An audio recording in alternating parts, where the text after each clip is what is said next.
से। बोलिए सूर्य भगवान की जय। यहाँ का इतिहास यही है कि रामचंद्र जी का जन्म था। रामचंद्र जी के जन्म में 33 करोड़ देवता दर्शन करने के लिए आ रहे थे। रामचंद्र जी का बाल रूप, मनुष्य की कोई गणना नहीं थी। माँ सूर्य भगवान का रथ आगे आगे प्रकाश करते हुए चल रहा था, सभी देवताओं के आगे आगे। माँ सरजू जी का जल के बजाय दूध की धारा बहने लगी थी। सूर्य भगवान का रथ यहाँ पर 1 महीना तपस्या की है। आपके बालकांड रामायण में लिखा है कि मास दिवस को दिवस भयो मर्म ने जाना को, रब समेत रथा की और निशा कौन विधि हो।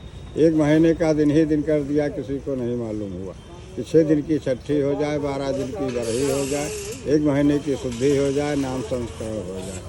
त्रेता की बात थी। उसके बाद राजा दर्शन सिंह यहाँ पर शिकार खेलने आए।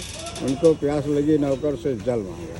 तब न ये कुंड बना था न कोई कुआं था, छोटा सा कुंड बन गया था जहाँ पर रथ रुका था।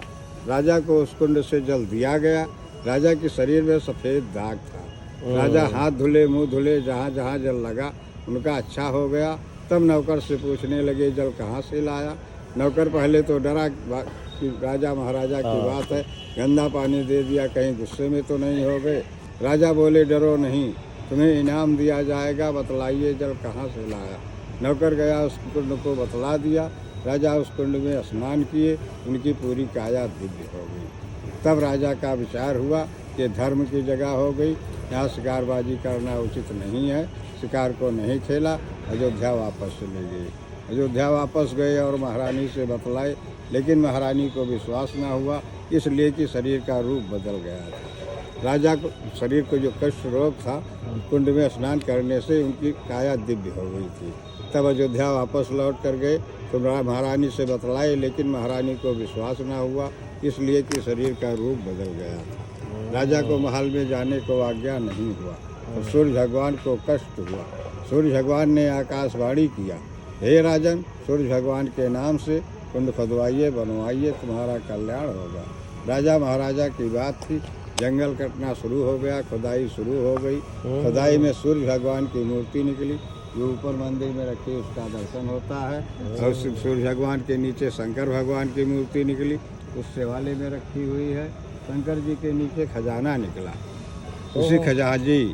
इसी खजाने से सुबह 12 किरणों के साथ सूर्य भगवान उदय होते हैं। आपका ये 12 घाट बना हुआ है। उत्तर है, पश्चिम है, दक्षिण है, पूरब दीवाल है। पूरब घाट इसलिए नहीं बना कि सुबह की टाइम यात्री स्नान या मत्स्यपान करेंगे तो भगवान को पेट पीछा पड़ जाएगा, स्नान अशुद्ध माना जाएगा। बन के जब तैयार हुआ, अयोध्या महात्म को देखा गया। आपकी अयोध्या ये 14 कोस की मानी जाती है। 14 कोस के अंदर में 360 तीर्थ थे, 9,989 मंदिर थे। तब ये हुआ कि कोई अमीर है, कोई गरीब है, एक एक दिन करके यात्रा करता रह जाएगा तो जीविका कैसे चलेगा। राजा प्रजा का बैठक हुआ। राजा प्रजा के बैठक में यही तय किया गया कि सभी मंदिरों से 5-5 टोकरी मिट्टी मंगवा करके वो वेदी बनवाई गई जो चबूतरा बना हुआ है। और सभी तीर्थों से 5-5 घड़ा जल मंगवा करके उस वेदी पर रखवा करके 11,000 मन का हवन करवा करके मंत्र द्वारा इसमें जल डलवा दिया गया। यात्री गड़ाओं स्नान करें या मत्स्यपान करें, सूर्य भगवान का दर्शन करें, उनकी अयोध्या की यात्रा पूर्ण मानी जाए। 360 तीर्थ का फल है। बोलिए सूर्य भगवान की जय। यहाँ का यही इतिहास वहाँ का। बहुत ब्राह्मण आदमी है।